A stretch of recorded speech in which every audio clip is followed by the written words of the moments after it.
gracias, Juan Manuel, por tu cariñosa presentación y muchas gracias a todos los que estáis aquí presentes con esta tarde tan perra que hace y habéis elegido el venir a escuchar esta conferencia.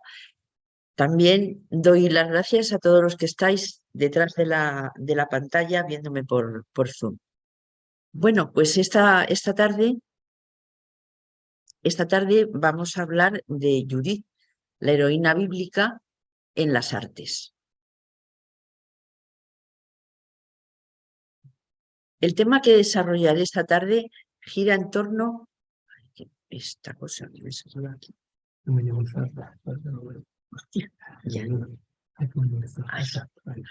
Bueno, pues el tema que desarrollaré esta tarde gira en torno a Judith, la heroína bíblica, cuya historia fue tan significativa que ha sido representada a lo largo de todos los tiempos en numerosísimas pinturas y esculturas, más de 200 obras de trascendencia universal en estas dos disciplinas. También la encontramos en vidrieras y tapices, grabados y mosaicos, relieves, bronces, códices miniados, etc. Asimismo, otras artes se han ocupado de ella: música, literatura, teatro, cine, fotografía.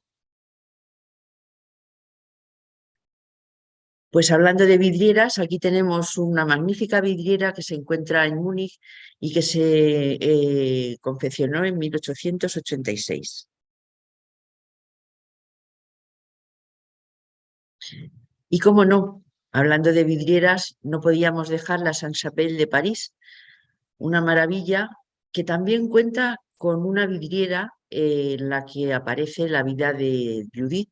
Es una vidriera del siglo XIII y esta se restauró en 1970 y además tiene una peculiaridad, y es que los textos que había en latín se han pasado al francés. En esta vidriera se ha hecho una reproducción del libro de Job y de Judith, cuya historia aparece en los 40 paneles inferiores de la vidriera. Aquí a la derecha vemos un detalle de Judith, pues justamente es Judith cortándole la cabeza a Holofernes. Como decía, son múltiples los soportes en los que aparece Judith. Y aquí tenemos el pavimento de la Catedral de Siena. Está hecho por Francesco de Giorgio. Y ahí veis la figura de Judith, seguida de su criada Abra, con la cabeza de Holofernes en una cesta. Este es el pavimento de la Catedral de Siena. Es una maravilla. Es una labor de taracea hecha en mármol y consta de 56 viñetas realizadas entre los siglos XV al XIX, con escenas bíblicas. Permanece cubierta durante todo el año porque hay culto en la iglesia, y solo durante 2 meses, que suele coincidir con el verano, se destapan para que se puedan visitar, aunque no se pueden pisar. Hay que rodearlas para poderlas ver. Fijaros cómo es, ¿eh? Bueno, pues escuchemos el comienzo del oratorio de Antonio Vivaldi, compuesto en 1716. Creo que es un buen comienzo, vibrante, que nos despierta el alma para recibir a la protagonista de esta tarde. El oratorio se titula Judita Triunfans. Vivaldi compone este oratorio de carácter sacromilitar en 1716 para conmemorar la victoria de Venecia sobre los turcos en Petrovaradin.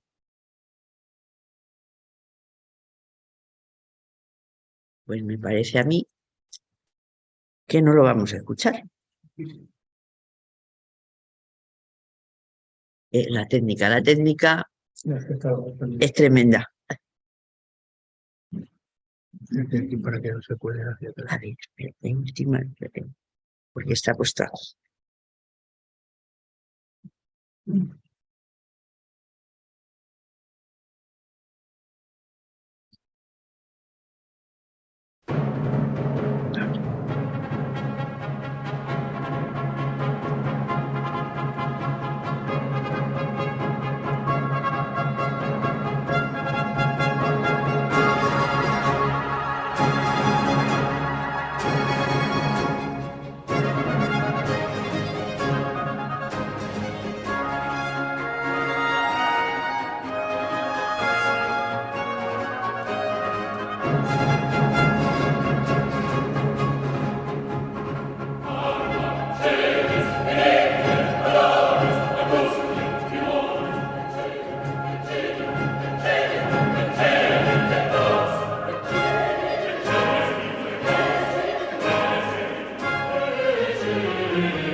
Bueno, pues ahora voy a hablar del libro de Judith. Es una especie de novela histórica. Su función es impulsar la resistencia del pueblo judío contra los invasores asirios. El autor incide en este relato, impregnado de legalidad y patriotismo, en la intervención de Dios para la liberación de Betulia, valiéndose de un instrumento humano, Judith, con el fin de obtener el resultado perseguido.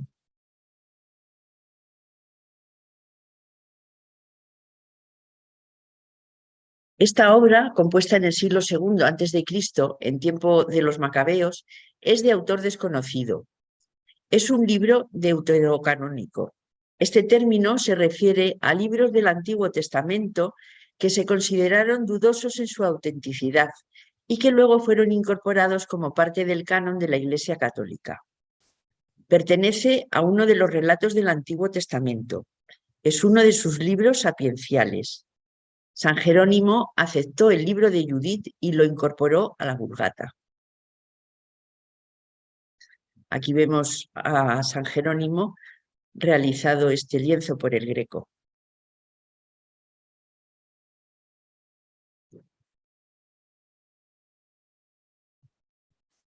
La Septuaginta o Biblia es la misma cosa.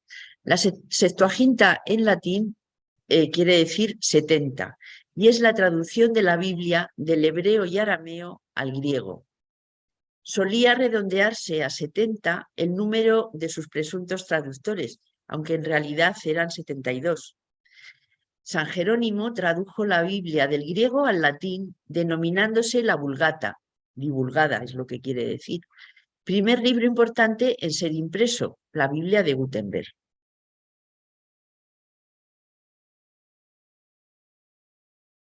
A lo largo de toda la conferencia iremos viendo cuadros sobre Judith. Como es bastante extensa la conferencia, no voy a dar los datos, los vais leyendo de dónde están y quién es el autor de cada cuadro. La figura de Judith se convertirá en el arquetipo que permitirá no solo a la tradición judía, sino también a la cristiana poner de relieve la predilección de Dios por lo que se considera frágil y débil, que precisamente por eso es elegido para manifestar la potencia divina.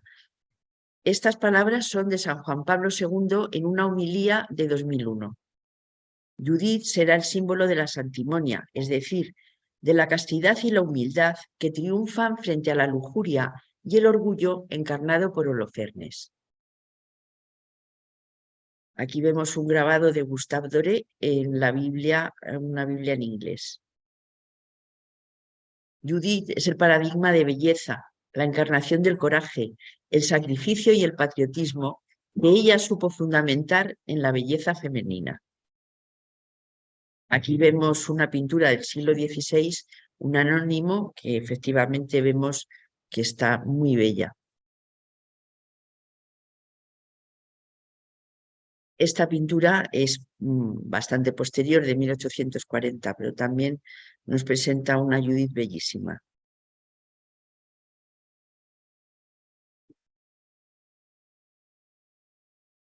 Se ha representado en grabados como este, que se hizo en el siglo XIX sobre un dibujo de Andrea Mantegna, de 1491. Bueno, pues vayamos a la historia. Los asirios, al mando de su comandante Holofernes, que cuenta con 100.000 infantes y 12.000 caballos, cercan la ciudad de Betulia. En ese momento el rey, Manasés de Judá, se halla preso de su propio pueblo por haber quebrantado la ley. Los habitantes, ante el asedio, sin agua y sin alimentos, están dispuestos a capitular. Judith es una joven viuda hebrea de gran belleza, buena educación y celo religioso. Su esposo, también llamado Manasés, fallece por una insolación mientras cosechaba cebada, dejando a Judith desconsolada, pero dueña de una gran fortuna, más criados y criadas, ganado y campos, lo que le permitía vivir holgadamente de sus posesiones. A partir de este momento, Judith cambia sus ricos ropajes por vestimentas vastas, construye un oratorio en la terraza de su casa, donde se traslada, hace diarios sacrificios, utiliza disciplinas, Ayuna toda la semana, excepto el sábado. 34 días estuvieron cercados por todo el ejército asirio, infantes, carros y jinetes. A todos los habitantes de Betulia se les acabaron las reservas de agua, las cisternas se agotaron, los niños desfallecían de sed y caían en las plazas y a la salida de las puertas de la ciudad faltos de fuerza.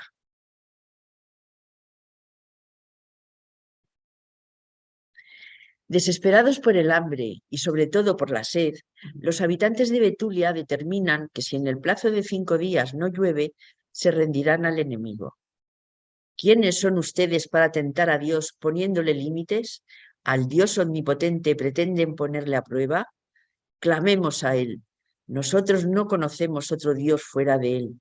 De nosotros depende no solo nuestra vida, sino que el santuario, el templo y el altar se apoyan sobre nuestras oraciones y nuestra fe en el Señor. Es entonces cuando Judith siente el impulso de Dios para ser su instrumento en orden a salvar la ciudad. Y a continuación, dirigiéndose directamente al sumo sacerdote Joaquín, exclama: escuchadme, yo me propongo realizar una hazaña que se recordará de generación en generación entre los hijos de nuestra raza. Este es un mapa del imperio asirio en aquella época. Ahí en la parte más estrechita vemos que está Judá.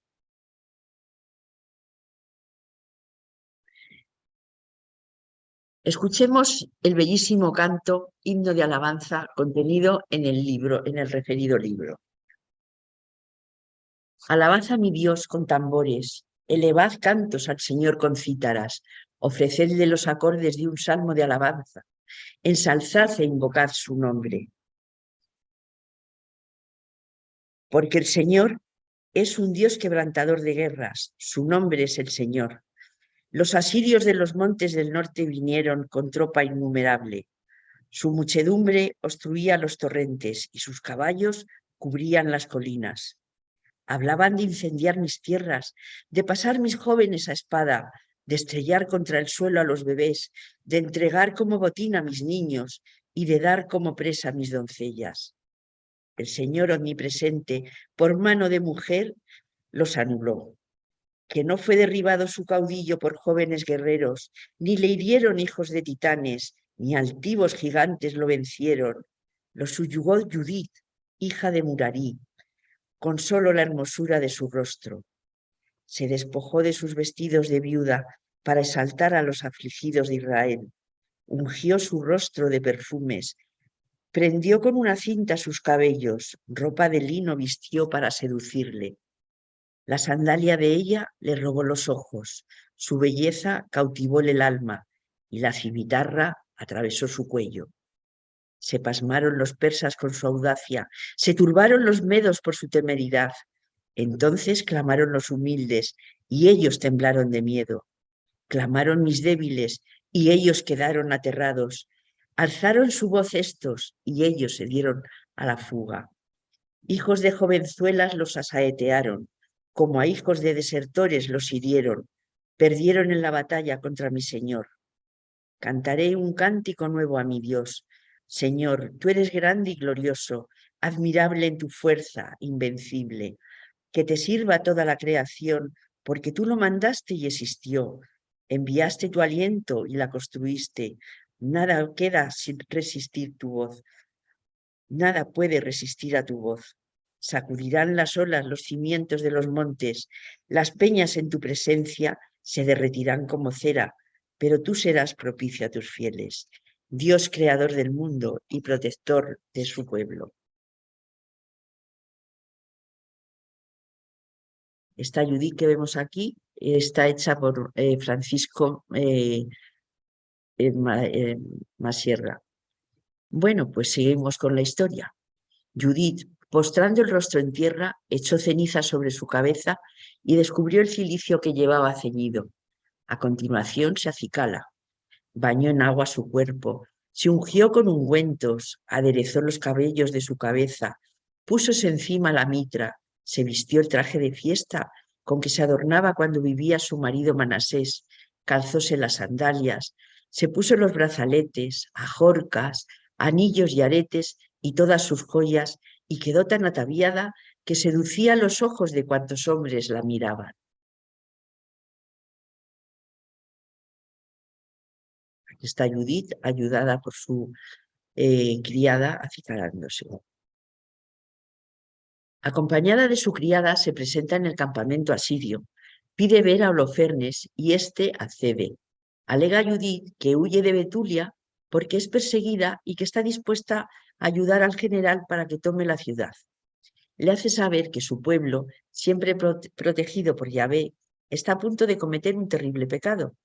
Acuciados por la sangre, por la sed y el hambre, van a entrar al templo para coger las ofrendas y comérselas, cosa totalmente prohibida. Este será el momento en que deberán atacar Betulia, pues al pecar, Dios abandona al pueblo de Israel a su suerte. La invita a Holofernes a entrar dentro del perímetro asirio y allí montar su tienda, pero la astuta Judith ruega que cada amanecer y anochecer pueda salir con su doncella del campamento y, acampada junto al río, poder realizar sus rezos, hacer sus abluciones de purificación y preparar sus comidas puras, kosher, organizando así la huida. Durante 3 días se entrevista con Holofernes, quien desde el primer momento queda prendado de la bella hebrea, que le da detalles del recinto de Betulia, de la posición de los soldados, y va ganándose así la confianza del militar.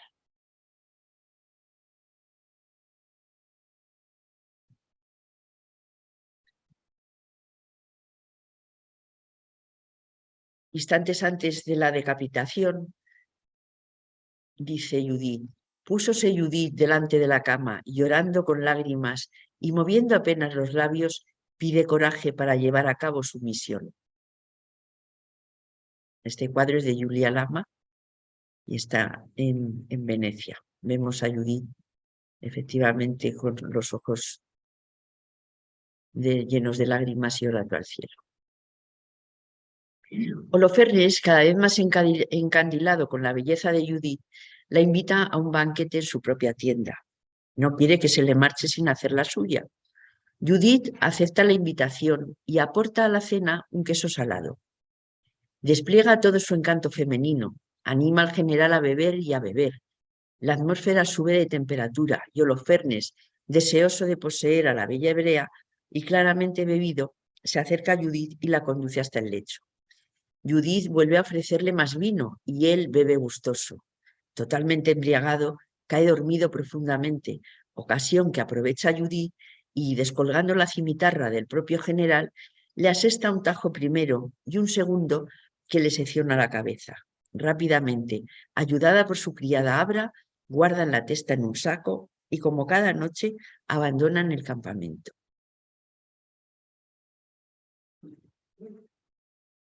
Aquí todavía no se lo había dado. Y aquí había terminado ya. Y una curiosidad, en los primeros textos rabinos se fomenta la práctica de consumir lácteos para conmemorar el queso salado que Judith le dio a Holofernes.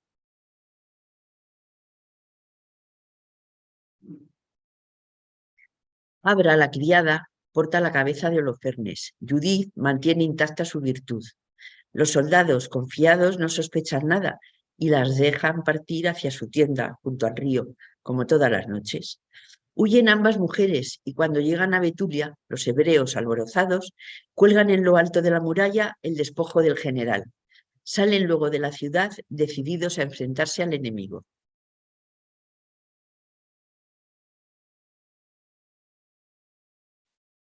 Un precioso cuadro de Luis Paret, de 1758. No vemos la cabeza de Holofernes, pero la debe de llevar la criada debajo del manto que lleva. A la mañana siguiente penetran en la tienda de Holofernes sus ayudantes y, horrorizados, descubren su cuerpo decapitado. Entran en pánico, se agolpan, vocean desesperados y salen huyendo a la desbandada, enfrentándose al pueblo israelí que esperaba su ataque, siendo masacrados. Ahora vamos a ver una serie de lienzos con el triunfo de Judith. Este es de Lucas Jordán.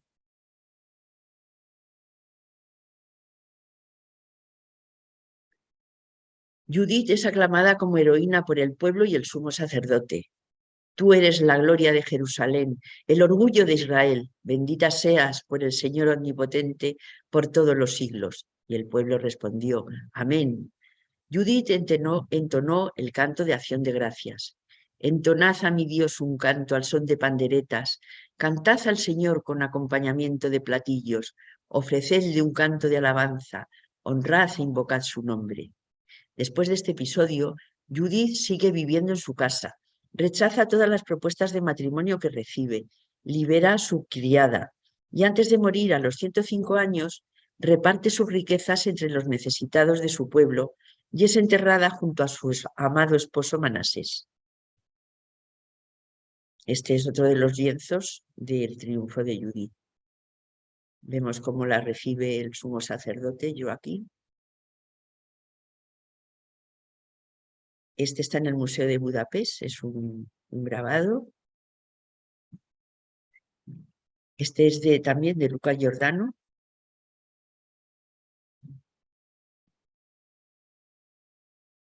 Este también de Lucas Giordano está en el Louvre.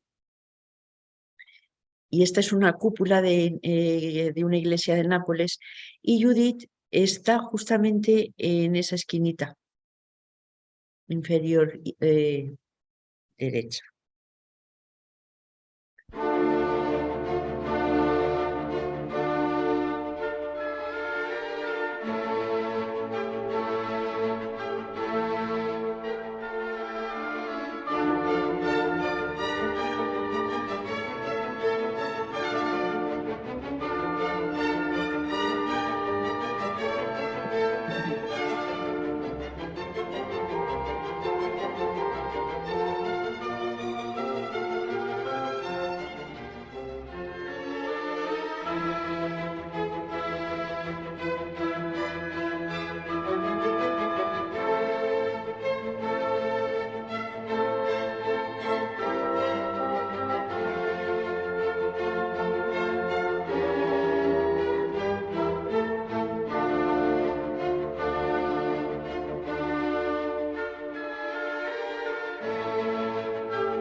Bueno, pues ahora vamos a meternos ya de lleno en la pintura. La pintura histórica o pintura de historia es uno de los géneros pictóricos que más imágenes nos ha dejado a lo largo de los siglos. Su temática se ha inspirado siempre en escenas de sucesos de la historia cristiana, de la historia antigua, mesopotámica, egipcia, griega, romana, de la mitología o de acontecimientos más recientes. En este género se incluye también la alegoría y aquellos cuadros que toman su narración no de la historia, sino de la literatura.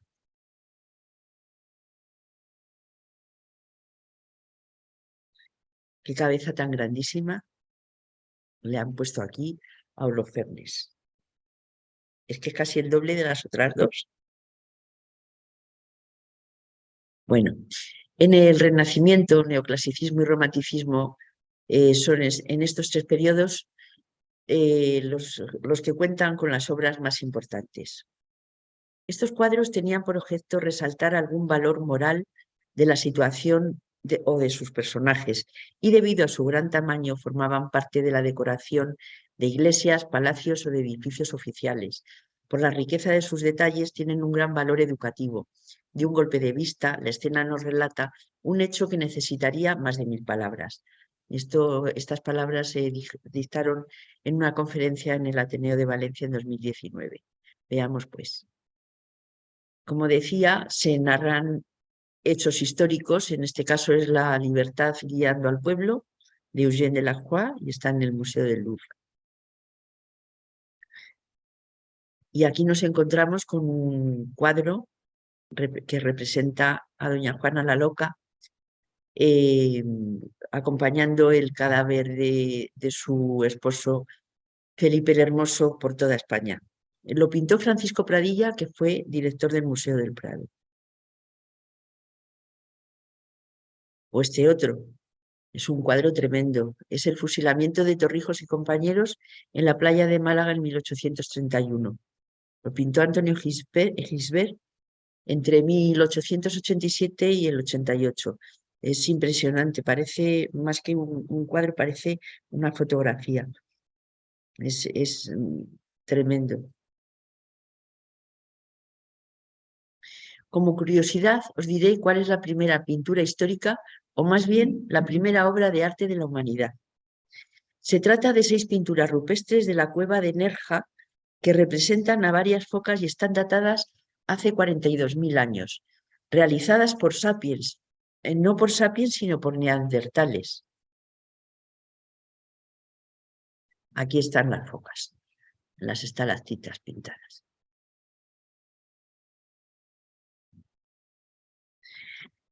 La iconografía de Judith a través de todos los tiempos nos presentan a la protagonista con varios aspectos muy distintos unos de otros, dependiendo de la época.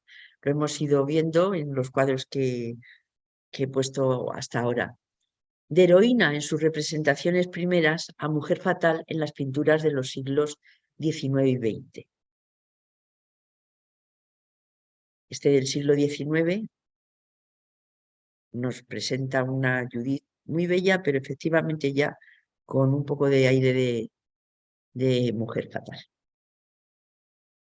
La lista de autores es extensa, con obras repartidas por museos, iglesias, instituciones, colecciones privadas, etc. Desde pintores conocidos hasta otros menos famosos han plasmado a Judith, como iremos viendo, casi siempre en el momento de la decapitación, otras veces huyendo de la tienda con el botín o aclamada por su pueblo. Sandro Botticelli la retrató así, saliendo de la tienda con la cabeza de Holofernes en la mano.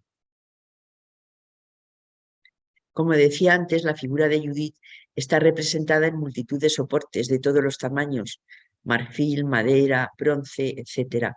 Ejemplos: la puerta de la Catedral de Milán en bronce y más abajo una hebilla dorada de cinturón. Este pertenece a la puerta de bronce de la Catedral de Milán. Está toda repleta de escenas bíblicas. Esta es la hebilla de cinturón que comentaba del siglo XVI. Fijaros qué cosa tan bonita. Esta es una ficha de marfil del siglo XII que está en el Louvre.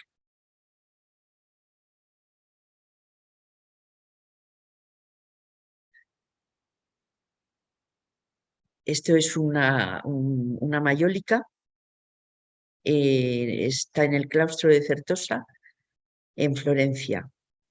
Está hecha por Giovanni della Robbia.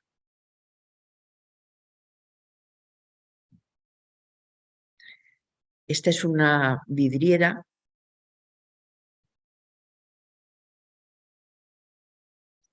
Y ahora vamos a ver a nuestra protagonista en una serie de grabados de códices, Biblias y manuscritos.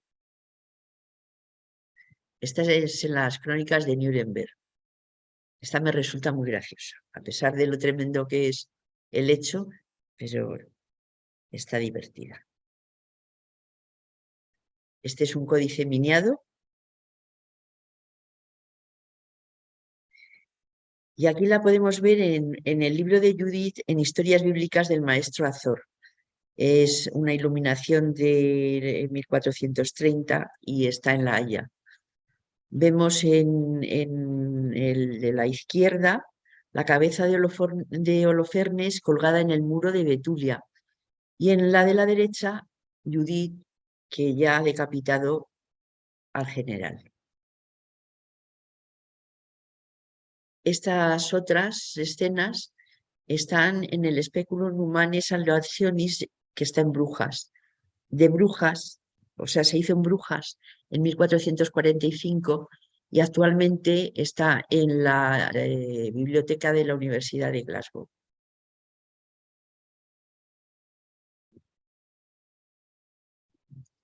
Aquí la espada de Judith. Aquí está fuera de la tienda ya, con su armadura, Holofernes, que no le sirvió de nada. Esta es muy tierna, parece de un tebeo.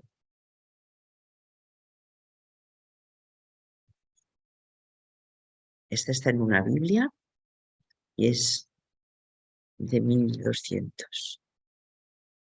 Esta otra es una maravilla de ilustración. Nos detalla totalmente cómo era el campamento, cómo era la tienda, los soldados, tiene una cantidad de detalles tremenda. Y aquí está muy graciosa Judith recogiendo los pelos de Holofernes. Le va a dar un espadazo que vamos. Este otro muestra el triunfo de Judith.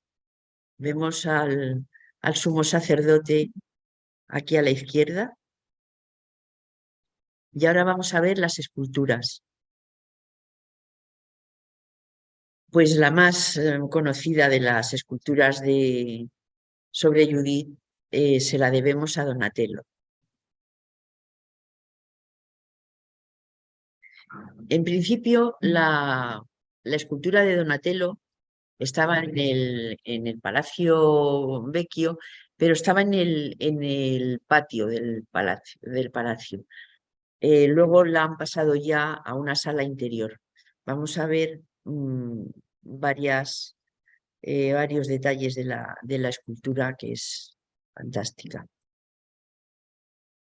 Piensa que está en el patio. Esta obra, realizada entre 1455 y 57, es un bronce de 2,35 metros de altura. Presenta dos tratamientos distintos para cada personaje. Judith, joven virtuosa, cubierta totalmente su cabeza, lleva vestimenta llena de pliegues y adornos que detallan su frágil físico.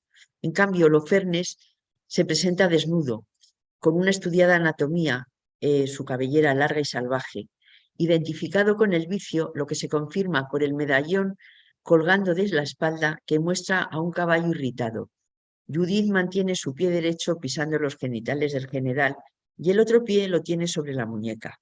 La rodilla oculta parcialmente el medallón. ¿Veis? Este es el medallón. Solo se ve la grupa del caballo porque lo tapa Judith.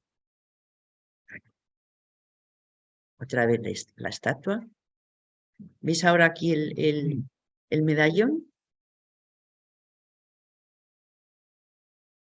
Otro detalle de Judith. Y esta es la base de la estatua. En 1470 nos dejó este autor, esta Judith. Estas dos pertenecen al mismo autor. Una está en Budapest, la de la derecha, y la otra, que es una mayólica, está en Florencia. Otra estatua que está en el Bayerische National Museum de Múnich, está hecha en alabastro. Y esta es un conjunto que está en el Museo de Los Ángeles y es una porcelana de Dacia, donde había una fábrica de porcelana. Esta es muy curiosa. Lo que pasa es que no he podido encontrar datos de ella. Y bueno, ahora nos vamos a ir hasta León, a la catedral, la pulcra leonina. Allí Juan de Malinas, en el siglo XV y en Nogal Negro del Bierzo, construyó toda la sillería del coro. Y aquí tenemos a Judit.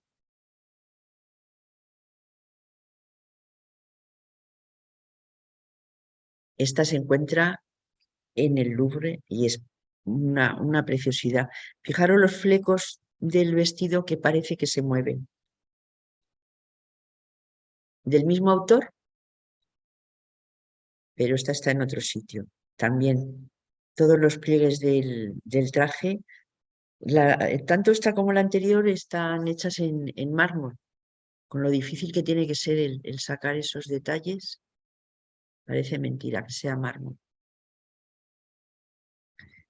Este busto de Judit, sabemos que es ella porque aquí aparece la cimitarra en primer plano. Aniceto Marinas, nuestro compatriota, realizó este relieve que se encuentra ahora mismo en Berlín. Fijaros la musculatura tanto de Judit como de la criada, y cómo Holofernes tiene la mano así en garra, sujetándose ya, imposible, ¿no? Pero se quedó ahí en la madera. Esta otra de 1919 nos presenta una Judit mostrándonos la cabeza de Holofernes apoyada en su hombro. Esta es de 1923. Hay algunas diapositivas que están un poco piseladas, pero no podía hacer otra cosa. He preferido traerlas aunque no las veáis bien para que mostraros todo lo que hay. Esta es de 1936, más moderna, y esta está en Bilbao. Es de un escultor alemán y la hizo en 1995. Está en el Paseo de la Concordia, me parece, o no, en el Paseo de la Memoria. Bueno, pues seguimos con la pintura. Vasari pinta a Judit corpulenta siguiendo el ejemplo de Miguel Ángel en el fresco de la Capilla Sixtina y la retrata como una mujer físicamente poderosa. Esto es la indicación visible de su coraje interior. Esta es una pechina de la Capilla Sixtina hecha por Miguel Ángel y aquí vemos, ¿veis? La espalda de Judit, qué hermosa es. Y aquí vemos a Holofernes, lo que quedó de él en el lecho. Esto es lo que os comentaba. Fijaros la espalda de Judit, cómo es de fuerte. También tenemos grabados, como este de Cornelius Gallie de 1610. Y aquí tenemos un cuadro de Rubens, maravilloso. No hay palabras para describirlo. Este también es de Rubens, pero muy distinto al anterior. El tratamiento de la luz es muy bonito, como ilumina la cara de Judit y de la Abra, su criada, y la del mismo Holofernes. Esta otra Judit es una Judit muy, muy tranquila, que sujeta la cabeza de Holofernes en el quicio de una ventana que nos permite ver todo el paisaje que hay por detrás. Se puso aquí para que la retratasen, está claro. Esta se ve muy mal, es de Rembrandt, y hasta hace poquito no se creía que era Judit. Pero al final han determinado que sí que es ella. Lo que ocurre es que la criada está por aquí detrás. La cabeza de Holofernes no aparece en ninguna parte. La espada tampoco. Y aquí hay una persona, parece una joven, que le ofrece una copa que está hecha en un nautilus. Otra escena de Judith. Esta otra me resulta curiosa porque están saliendo con la cabeza de Holofernes, que también tiene buen tamaño, pero están saliendo pues del salón de un palacio. Es lo que tienen, que los artistas se permitían estas licencias y ponían a sus personajes donde les apetecía colocarlos. No se atenían mucho a la historia tal cual. En el Instituto de Arte de Chicago nos encontramos esta Judith completamente desnuda. Esta otra es de Teniers el joven. Yo creo que es de las pocas Judiths menos bonitas. Tiene una cara que desde luego yo creo que no llegó a enamorar a Holofernes en esta.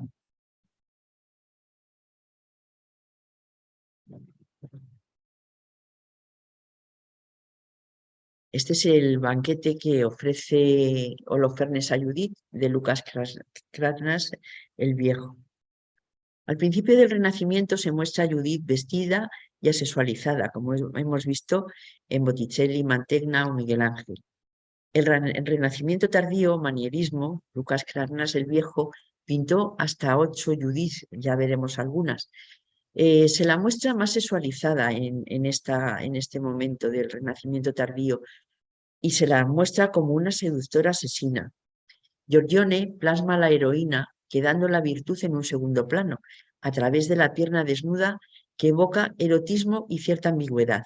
Es la primera alusión a la evolución de Judith, de María hasta Eva, de la guerrera a la mujer fatal. ¿Veis aquí cómo pisa la cabeza de Holofernes? Esta es la de Giorgione. En el lienzo, Judith pisa la cabeza de Holofernes en un gesto del triunfo del bien sobre el mal. Está en San Petersburgo. Estos son otra serie de grabados. Esta otra Judith con la cabeza de Holofernes y muy fresquita ella. Y estas son las Judiths de Cranach el Viejo. La verdad que cuando uno ve un cuadro de Cranach, ya los demás son todos fácilmente identificables. Tiene un estilo muy peculiar. Bueno, pues vamos a comentar ya otra serie de lienzos. Tiziano es el exponente de la escuela veneciana, ciudad en la que nació en 1490. En el lienzo que vamos a ver a continuación, contrasta con otros del mismo tema por el empleo de los colores. Negro, marrones, dorados y blancos le bastan para iluminar la escena, dejando como protagonista absoluta a Judith, quien sujeta con fuerza la cabeza del general, mientras que en la otra mano, apenas intuida, aparece la espada. ¿Veis? Solo tiene esos colores.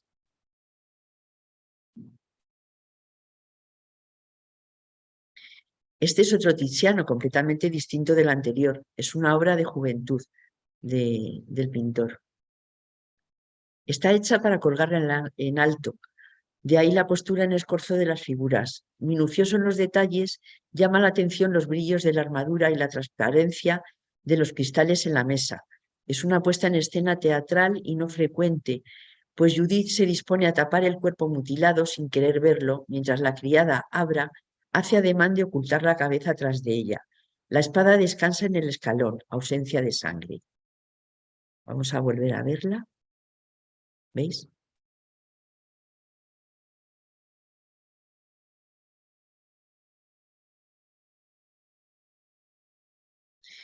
Esta otra obra es también de Tiziano. Es un fresco que está bastante deteriorado y está en Venecia.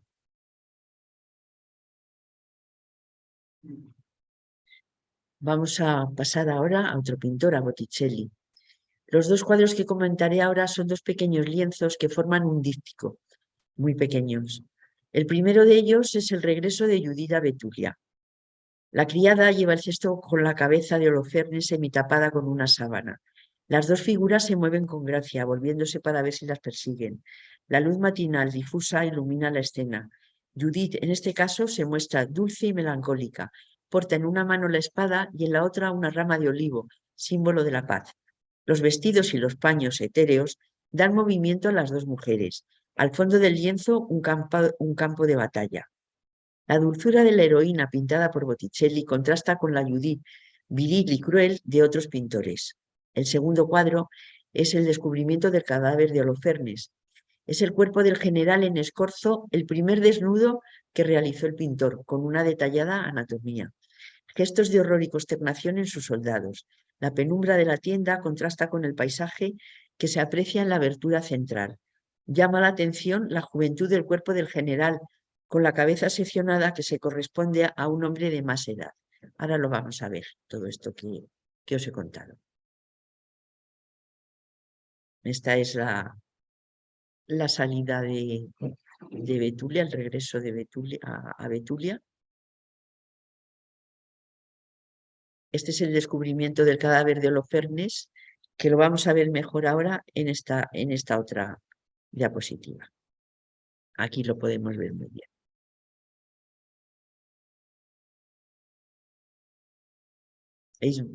Botticelli siempre pinta, sus figuras siempre son amables, bonitas, delicadas.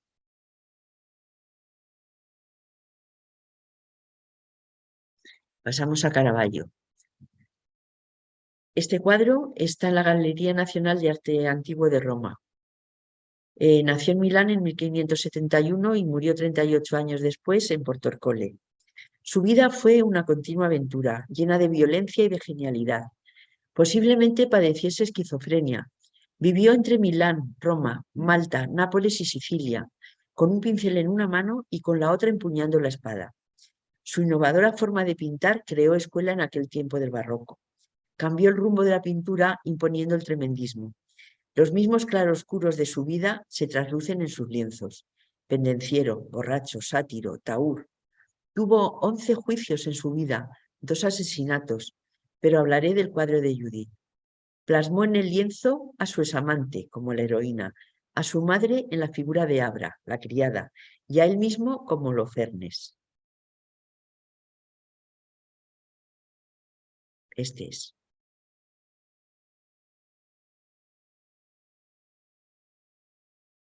Emplea el claroscuro para acentuar el dramatismo. La criada parece espantada. Holofernes lanza un grito mudo, pues su cuello está ya totalmente cortado.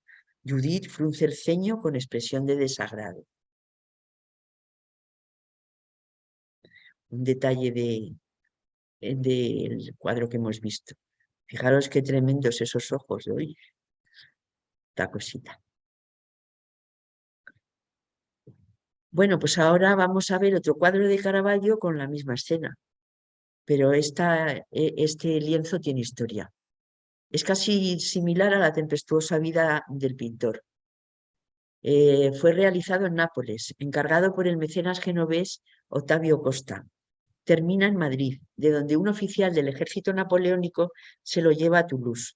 Resistió el asalto de unos ladrones que prefirieron llevarse unos frascos de perfume al cuadro. Las goteras del ático de una casa de campo también le adornaron. Allí permaneció escondido hasta 2014, cuando los familiares actuales de aquel militar venden la casa, llaman a un experto para que vea el cuadro. Entre 100 y 150 millones de euros se calculó su valor. Se iba a subastar en Toulouse en junio de 2019.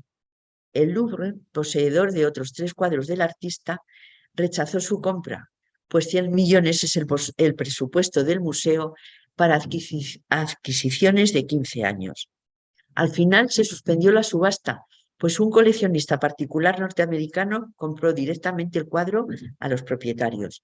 Parece que se trata de J. Thomson Hill, propietario del Hill Art Foundation, en el barrio de Chelsea,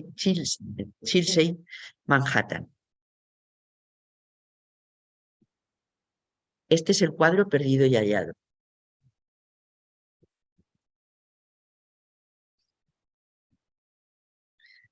Mirad si tenéis algún desván, no vaya a ser que tengáis uno y ya veis lo que vale. Bueno, pues ahora vamos a pasar al veronés. Judith, con gesto impávido y observando a su criada, sujeta la cabeza de Holofernes que va a introducir en la bolsa, un poco pequeña, creo yo, que sostiene la sirvienta con la mano derecha, mientras que con la izquierda hace una señal para salir de la tienda. Destacan el colorido y los volúmenes. A pesar de la sangre que muestra el cuerpo decapitado, este lienzo es menos violento y dramático que los de Caravaggio o los de Artemisa Gentileschi. Está en la Fundación Carlos Slim de México, en el Museo Sumaya. Es este. Aquí vemos un detalle de la criada, cómo señala el punto de salida. Este es el cuadro entero. ¿Veis qué pequeñita es la bolsa? Pues 5 años después del anterior, repite el mismo tema, nos acerca más a la escena. Las tres cabezas forman un triángulo, esta vez el colorido es brillante, las texturas de las telas son magníficas, las joyas parecen salir del lienzo, la delicadeza del velo tapando los rubios cabellos de Judith. La criada, también de color, sujeta la bolsa. Maravillosos los tonos del rostro de Judith, nacarado, el rubor en sus mejillas. La piel oscura de la sirvienta e incluso la de Holofernes nos hablan de tres razas distintas. A notar el pliegue en la cara del general producido por la presión de la mano de Judith al sujetarle la cabeza. La espada aparece por debajo de la mano de la heroína. ¿Veis?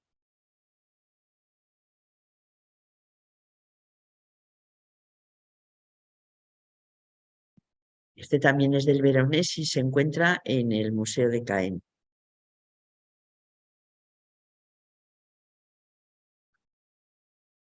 Bueno, pues ahora vamos con este pintor, poeta y músico que pertenece al final de la Escuela Manierista de Florencia. Es Alori y se especializó en retratos. Fue un auténtico símbolo de la cultura florentina, gozando en vida de un prestigio y de una fama como pocos artistas alcanzaron. Su Judith es para mí una de las más bellas representaciones. Su gesto mirándonos aparece sereno y amable, reflejando la seguridad del deber cumplido. La espada, apenas intuida en su mano derecha, le sirve de apoyo. A destacar la textura de los repajes, que se dejan escuchar. La seda damascada del vestido ilumina con su color amarillo dorado toda la escena. Podemos notar la suavidad del terciopelo del cojín y los cortinajes, o la firmeza del lino en el tocado de Abra, la criada cuyo rostro indica la atención a su señora. Es que es precioso.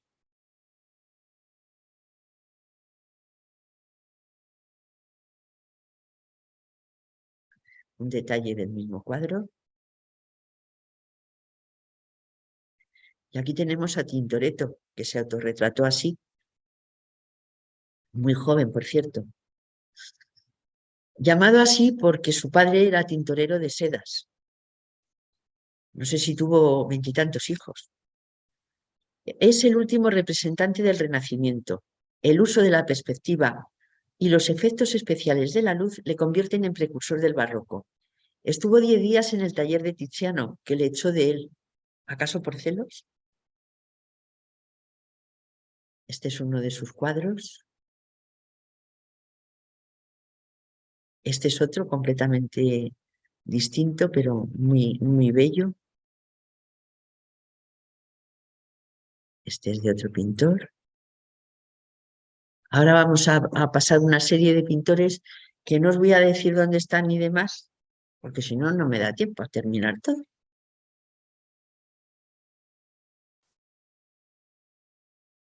Como veréis, qué diferencia entre unos cuadros y otros, ¿eh?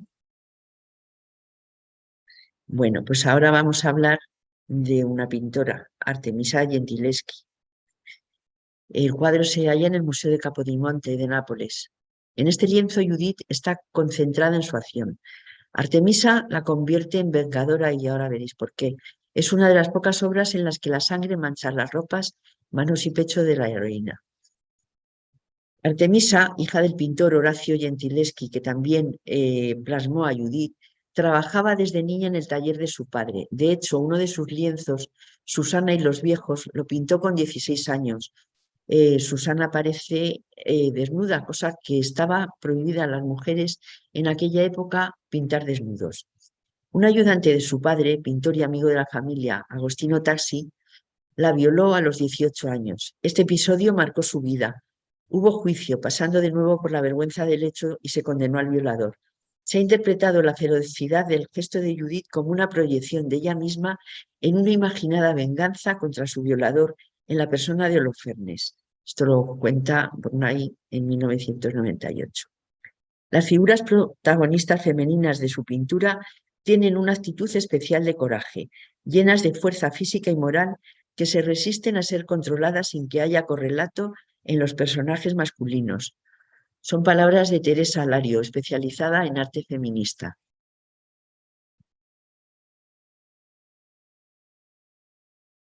Esta es Artemisa, pero con la figura de Judith, pero es ella. Este es también de ella, el cuadro. Aquí podemos ver de los pocos cuadros que se muestra la cabeza de Holofernes realmente con el color de la muerte, que en nosotros está pues con un colorcito muy, muy estupendo, pero aquí se le ve pues eso, con la morbidez de la muerte. Este también es de ella, está en Detroit. Y este también.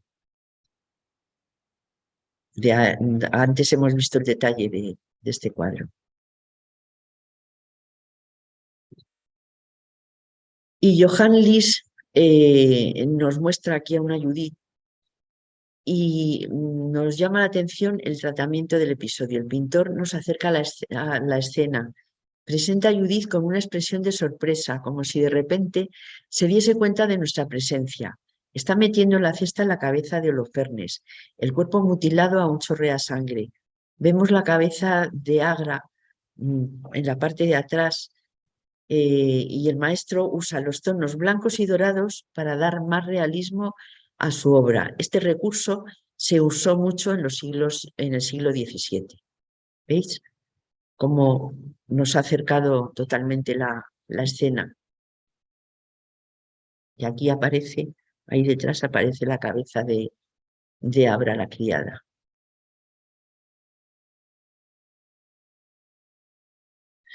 Bueno, pues quizás esta sea una de las más bellas representaciones de Judith. Se muestra muy femenina, ataviada con sus mejores galas y joyas. Su gesto es inocente y un tanto sorprendido. Es el momento en que procede a meter la cabeza de Holofernes chorreando sangre en el saco que su criada Abra sujeta entre sus manos. El fondo del lienzo, casi negro, realza la figura de Judith, dejando en un segundo plano a la criada. La espada aparece lo justo solo para hacer notar que ha sido el arma empleada. Contrasta la fortaleza de sus brazos con lo delicado del resto de la figura. ¿Veis? Qué belleza.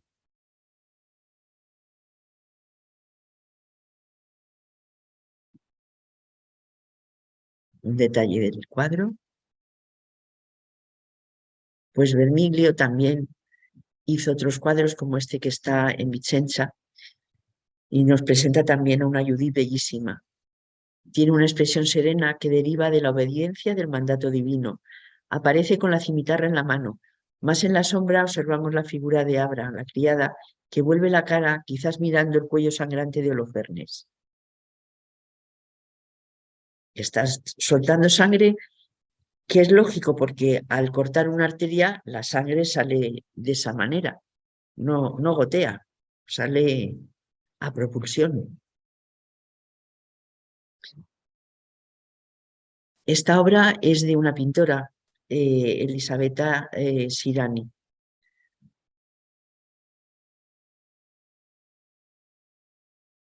Y esta otra, muy distinta a la anterior, también. Aquí vemos un cielo con estrellas, la luna en el ángulo superior izquierdo, asomándose por entre las nubes. Esta es de Esquivel, compatriota nuestro, y está en el Museo Romántico de Madrid.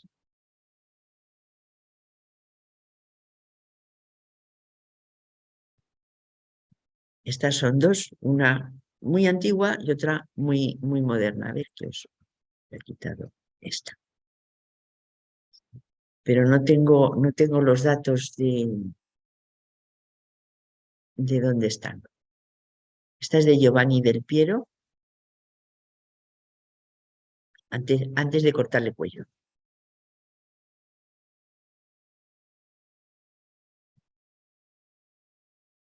Esta otra pertenece al barroco y es de Fede de Galicia.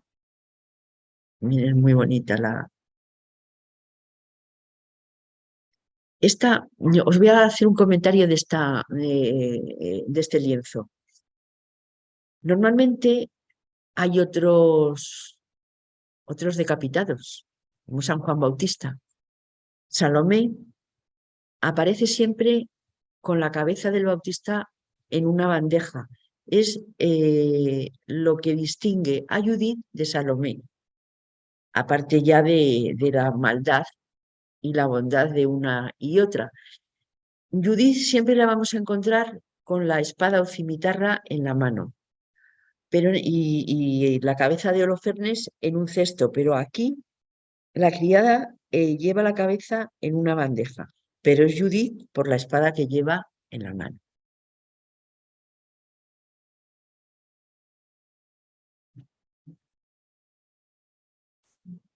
Este lienzo es muy curioso porque presenta el mismo motivo, pero resulta que Judith es Olimpia Luna y el de abajo, Holofernes, es su marido Melchior Zopio, que no se le ocurrió para quedar para la posteridad que le retratase de esta manera.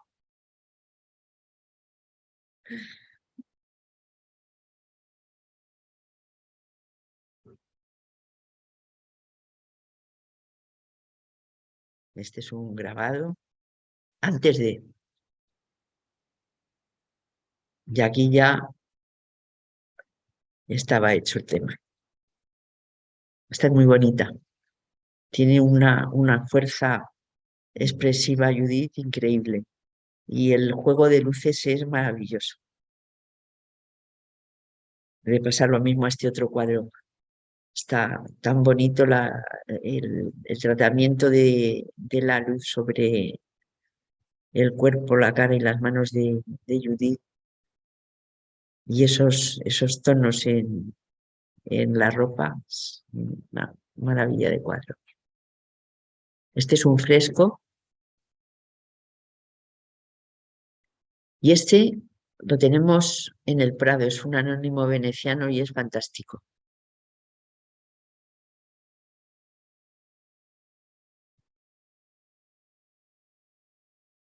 Vais a tener que volver a ver la conferencia otra vez cuando salga grabada, porque si no nos va a dar tiempo a verlo todo.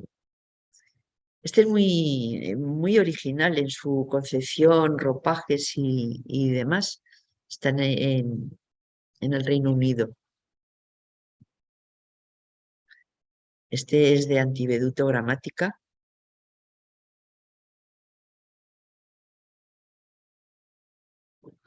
Francesco del Cairo. Aquí podemos ver la lunita en forma de cuerno en el ángulo superior derecho. Este es también de otro español, Pedro Núñez del Valle. La verdad es que nos ha pintado una Judith un poco insulsa. Y esta Judith me ha llamado la atención porque se sale de lo que otros pintores han hecho. Tiene unos rasgos, mm, pues no sé, tiene unos rasgos poco comunes, un poco exóticos, me parece a mí.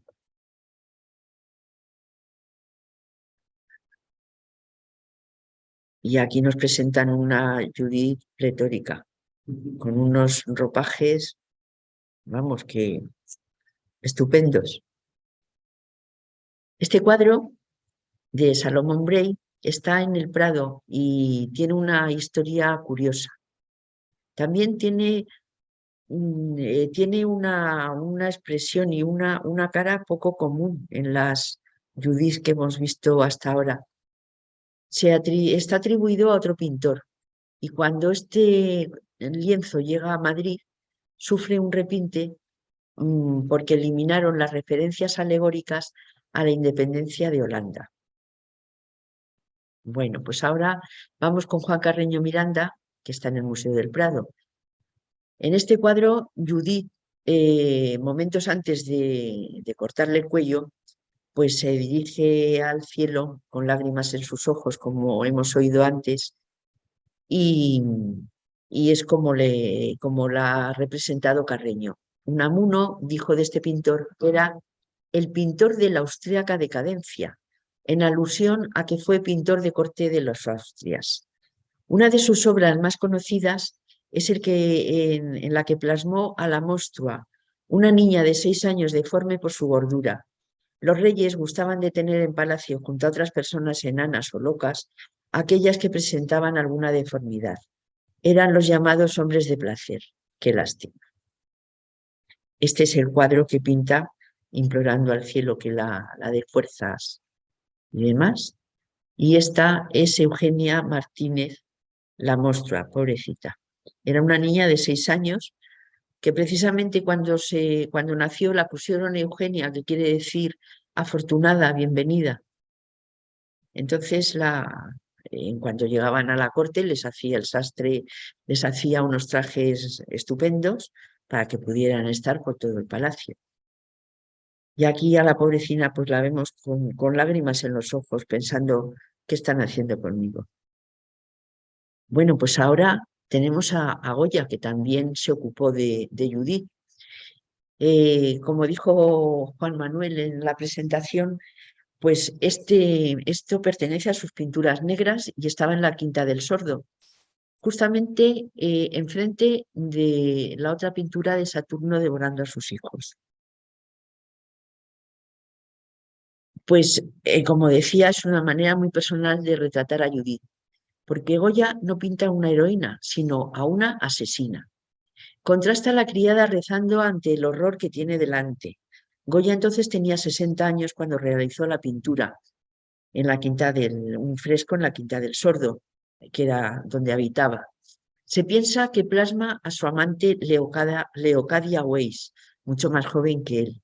Todos los frescos de la Quinta se trasladaron de revoco a lienzo por encargo de un banquero alemán que pretendía venderlos en la Exposición Mundial de París.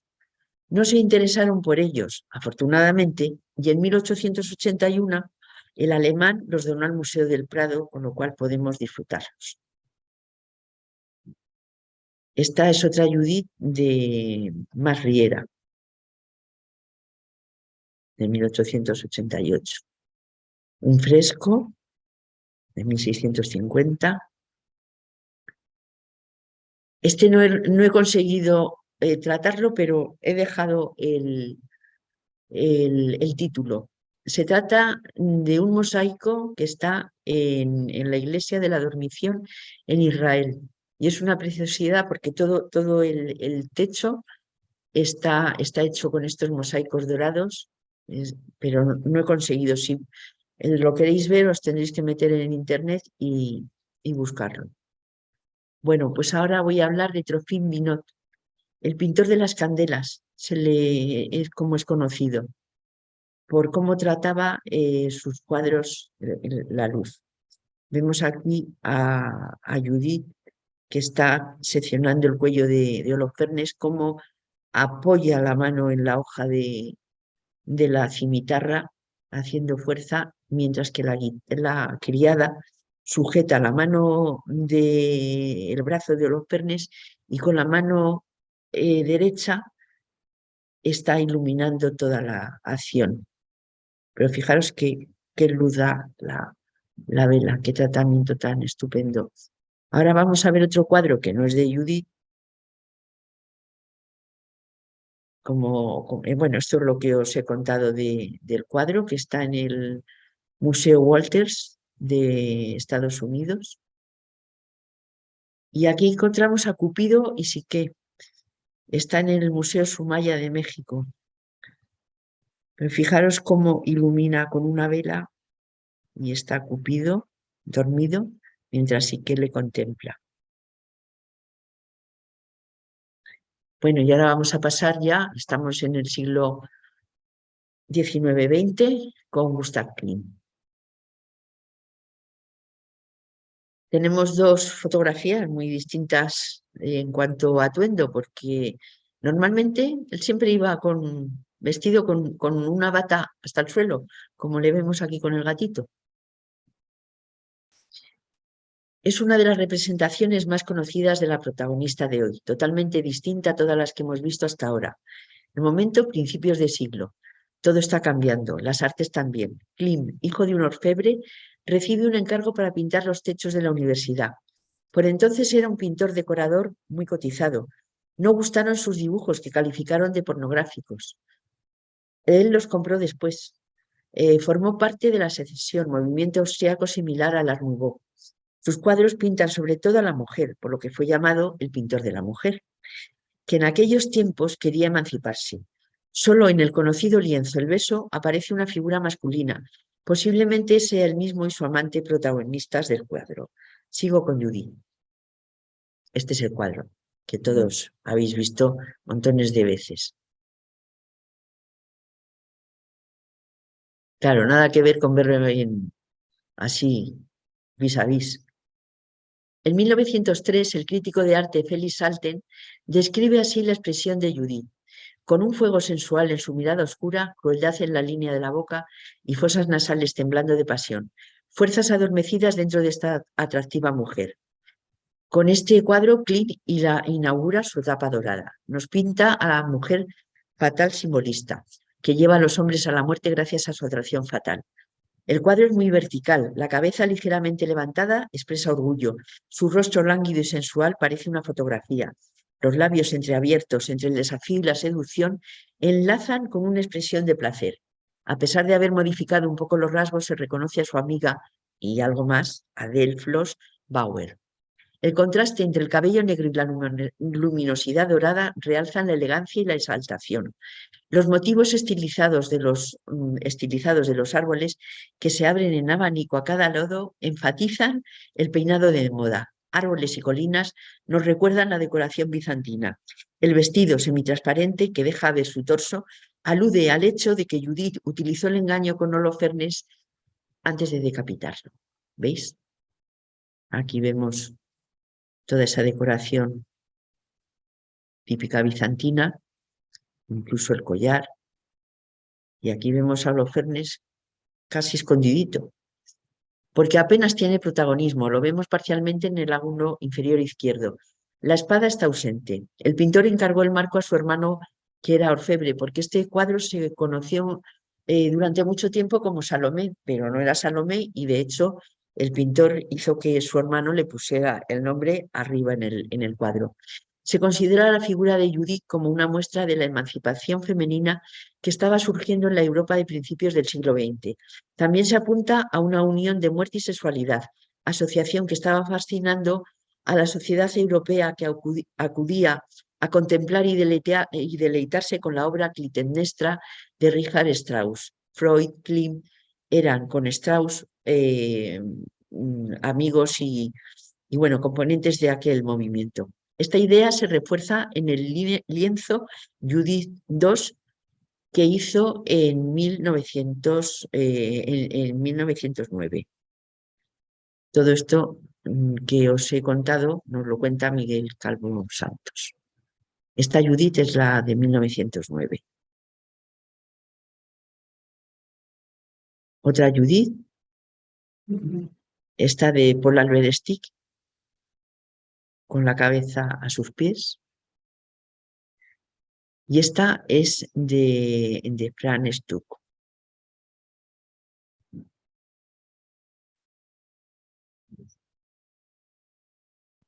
Stuck nos presenta a una Judith como libertadora del pueblo, de pie, desnuda, sosteniendo la espada junto al diván en el que yace Holofernes, medio cubierto con una sábana azul. Eva Sumambacia dice de ella que es el epítome de la seducción depravada.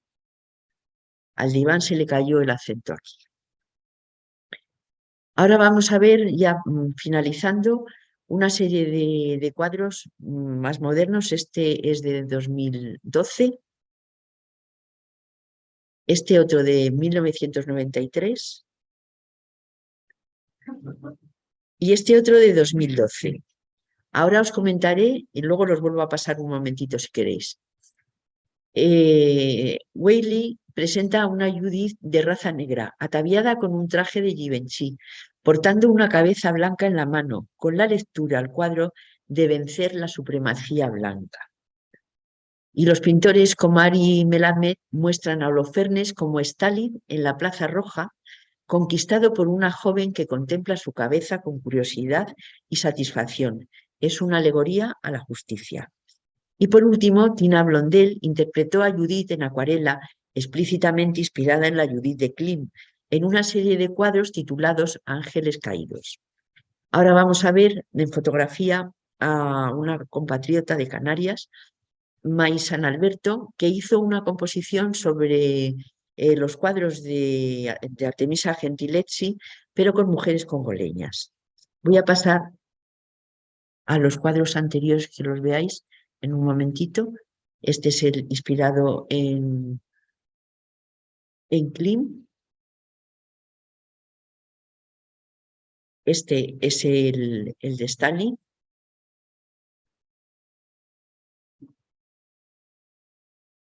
Y este, el de la supremacía negra sobre la raza blanca. ¿Veis la cabeza blanca aquí? Bueno. Y estas son las fotografías de May.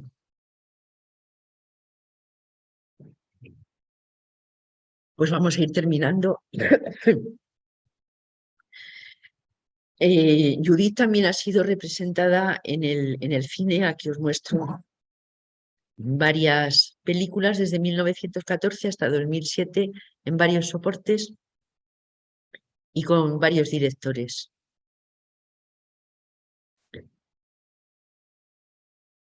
Y ahora vamos a pasar a Judith en la literatura. El personaje ha sido tratado a lo largo de los tiempos. Una breve reseña: el arcipreste de Ita, Lope de Vega, Soneto, Hilario Santos, Álvaro de Luna, Edgar Neville. Carmen Yebra Rovira, en 2020, presenta un documentado y extenso estudio sobre el tema en el siglo XIX, pero me vais a permitir que os lea el soneto de Lope de Vega. Hay una autora mexicana, Rosario Castellanos, que en 1959, en una obra ambientada en Chiapas, en la era revolucionaria, le pone un final distinto a Judith, porque se niega al sacrificio exigido por sus congéneres y prefiere caminar entre maldiciones antes de cometer un asesinato en nombre de Dios. Y ahora voy con el soneto. Al triunfo de Judith. Cuelga sangriento de la cama al suelo el hombro diestro del feroz tirano, que opuesto al muro de Betulia en vano, despidió contra sí rayos al cielo. Revuelto con el ansia el rojo velo del pabellón a la siniestra mano, descubre el espectáculo inhumano del tronco horrible convertido en hielo. Vertido Baco, el fuerte arnés afea los vasos y la mesa derribada. Duermen las guardas que tan mal emplea, y sobre la muralla coronada del pueblo de Israel la casta hebrea con la cabeza resplandece armada. Ya estamos terminando, ¿eh? Bueno, pues en la música también ha sido muy representada Judith, como hemos escuchado esas dos pequeñas piececitas. También se han hecho óperas y aquí tenemos al cantante de ópera representado en el diván, y es una acuarela de Alexander Golovin. Está en el Museo de Moscú. Bueno, pues ya termino iba a terminar con música del oratorio de Mozart. Espero que hayáis disfrutado esta tarde. Muchísimas gracias por vuestra asistencia presencial y virtual. Y bueno, pues espero que hayáis disfrutado. Muchísimas gracias a todos.